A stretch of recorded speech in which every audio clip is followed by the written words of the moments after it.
Hi Dixons, I'm Nicole Dempsey, Trust Assistant Principal for Equality and Diversity and Head of Mountain Rescue at Dixon's Trinity Academy in Bradford, and that's a title I will explain in a future episode.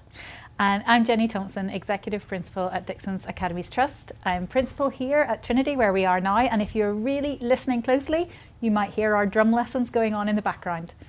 It's probably also important to say in the context of this episode that I am a very proud and passionate ex-Senko. I am very happy to be spending my afternoon with Nicole, and anyone who knows us both will know that it is not very likely to be a short conversation, but we will do our best today. Today's perhaps not so little episode attempts to talk about what we mean by true inclusion. I know I have used this reference point in other episodes, but I think it is an increasingly important touchstone. Barack Obama recently spoke about the societal divisions in America being predicated on the rejection of shared definitions. He called for the recognition of a common set of facts as a way to create clarity and the ability to share in productive discussion. For me, this is a pretty fair summary of what is so limiting and so often frustrating about edu-Twitter, or indeed often the wider education debate. So much aggressive and divisional thinking is predicated on big or summative language upon which individuals have pinned personal definitions and then argue from this position, often with the really direct will to assume that anyone not sharing their thinking is definitively and actively working against the good. Nicole is much better at engaging positively to challenge this factional thinking than me. I have long since found solace in the quiet, if unproductive, offline eye roll. So today in Nicole, we have someone who is willing to start from defining a shared premise and who is also a genuine expert in that which we are discussing, which in these opinion-ridden times is a pretty rare delight. This episode is the start of a little mini-series within our mission playlist.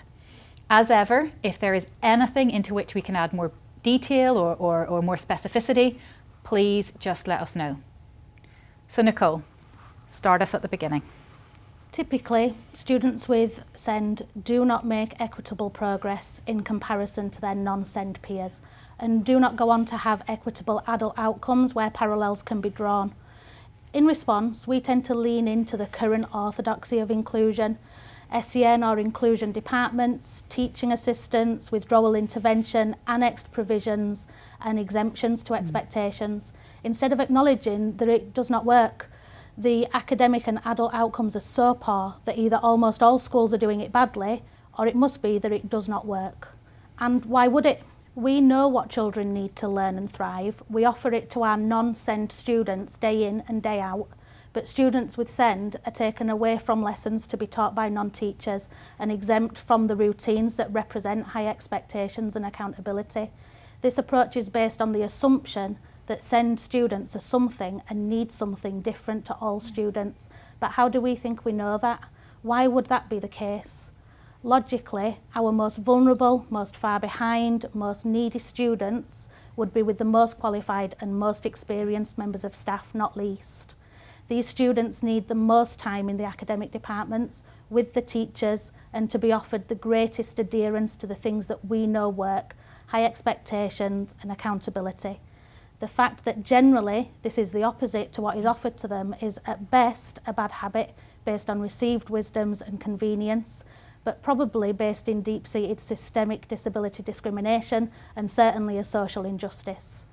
Ultimately, all students need the same things. The quality, high expectations and accountability we offer our most able students is the right of all students.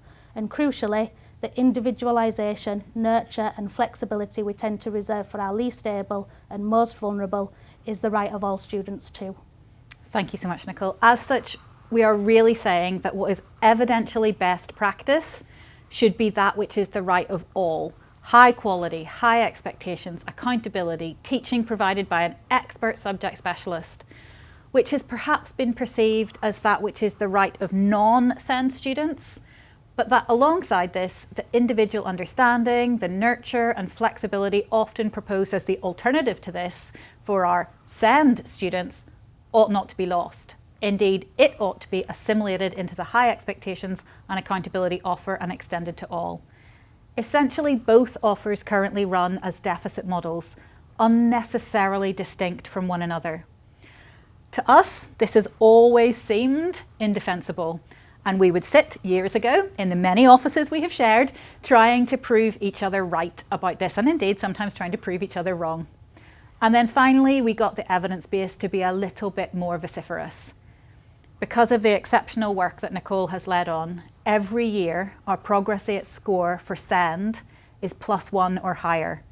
And that's in a picture where the national average is around -0.5. Nicole. At Dixon's Trinity, we do not call any of our students special, because there is nothing special about simply receiving your entitlement to a high quality education, no more special than it is for any student. And we do not say inclusion. You only need to be included if you were in the design of something excluded. We aim to design our routines and systems with all of our students in mind from the outset. Having a diverse range of abilities and needs was not a surprise to us, and nor is it to any school. And for any additional and different to be of genuinely equitable quality, not disruptive to the core educational offer, and never treated as either a benevolence or an inconvenience. At its core, our approach is to offer every student what they need because they need it, no other reason being required, and for all student need to be met equitably, without disruption or segregation, and as part of the main of who we are and what we do. Our provision not working for a student signals a deficit in our provision, not in the student, and so it is the system that needs to change, not the student to be removed to something different and perhaps inevitably inferior in quality to what their peers are receiving to be put in place instead. Yeah, absolutely. The concrete way that we try to explain this to perhaps externalise is that we do not have, for example, SEND as an additional column on our schemes of work, for example. There isn't a how do you make this fit for student X box. This thinking that we are creating a curriculum for all of our children is the origin of our planning, not an afterthought or a hoop to jump through. It is worth bearing in mind that our population at Trinity is significantly above the national average for SEND, and maybe in a way that really helps us. The SEND column would be as farcical to me as putting a planning column on our schemes of work headed boys or divided by ethnicity. But let's face it, we've all come across that particular brand of nonsense too. As if every individual belongs to a homogenised groupthink defined by a single characteristic read in isolation. And yet, starting from an assumption that true inclusion is not needing to post-planning retrospectively include at all, seems to be perceived as weirdly seismic. There is nothing really revolutionary in this. Our students, all of our students, are taught by teachers, in the classrooms, in the departments, in the timetable, and all routines and systems are designed to meet the needs of everyone, not just the majority, intrinsically. Our SEND provision is built in, not bolt on. True inclusion is invisible. True inclusion is no inclusion.